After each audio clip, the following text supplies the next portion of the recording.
Okay. Okay, so we've been waxing this for a few minutes, and we've established our margins. We've trimmed that down to here. We've got our interproximal contacts. We want to be able to tease it off, so I'm going to grab onto the thing like this, and I'm going to use the fingers to just push it up, and that just pulls the crown off. And we look in here, you can see that there's pretty much, it's fitting pretty close the way you want it to do. You want it to fit right at those margins. There might be just a hair over the margin right there, and maybe just a hair right over here. Now you can see it, I'm starting to see my red margin all the way around. Mm-hmm. Okay, next we're going to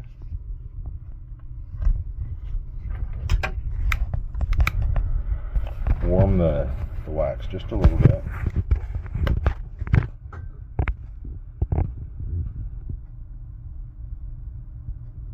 That allows me to smooth everything out.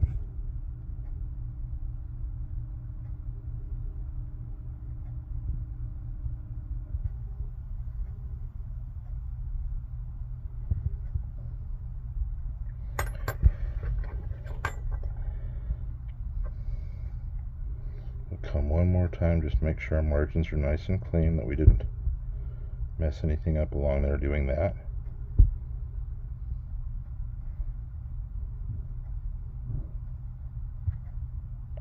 We're about where we want it to be. Now we're going to have to sprue. Well, let's double check and see how it looks on the model.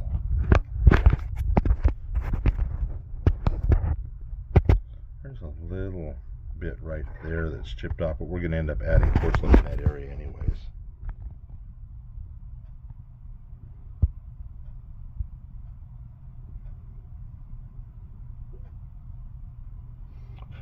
So I'm going to not worry about that for right now.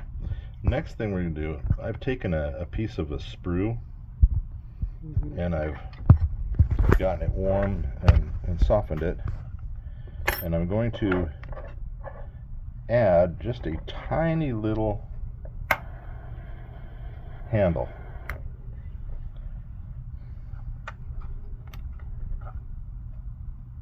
Right about there.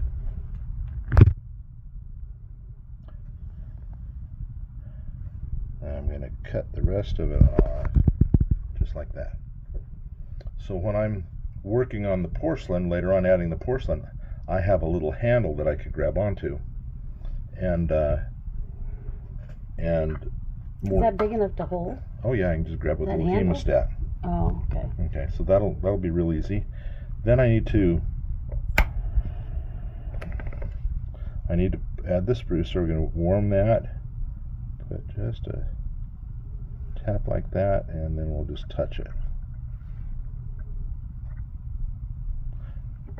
Have to get it so there's enough moltenness to it.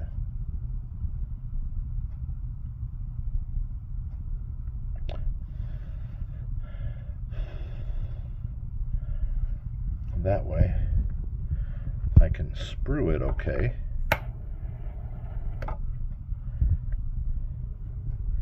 Just make sure it has a little bit of metal flowing right into here. We're going to a thick part of the metal so that it works properly. So I've got a sprue former right here. This will be a wax or a plastic ring that will shape the casting. I don't even remember what that's called. So I'm just filling this here with wax. Take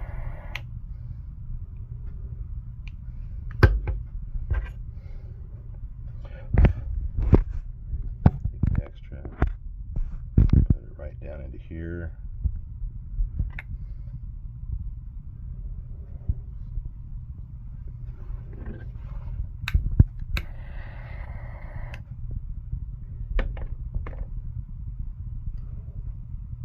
Just go right around the edges and keep ourselves a nice clean cone. Then I'm going to go to the other side. Put a hole right down through the middle, all the way down. Twist it around so it's big enough. Then we're going to take our... Looks like a little volcano.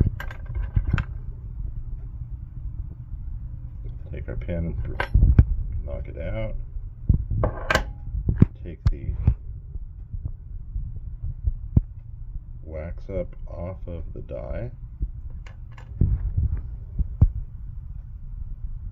Okay, that looks pretty good.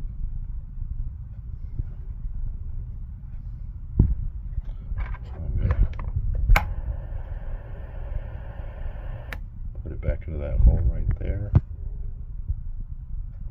And we'll put this down into the hole so that we're fairly close to the little ball. Now as the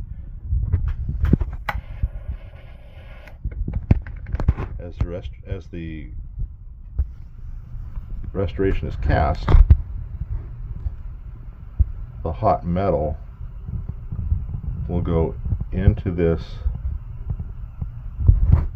hole that's going to be the cone that's created by the former, and that'll revert it right into this sprue right here. It'll come up and cast all of this and fill it all the way down to here, and then as it shrinks, it wants to shrink towards the area where there's the most amount of metal. And so we put this ball right here, and that ball is bigger than any other part of the wax, and so it keeps us from getting holes in our casting. Okay, we're going to make sure that this fits over the top and it's centered in the crucible former, and then we're going to fill this one with investment. We'll spray some debubbleizer on it to make sure no bubbles form in it, and then we'll fill it with casting investment so that it's at least 1/4 of an inch above the edge of the casting, and then let it set and it'll be ready to cast.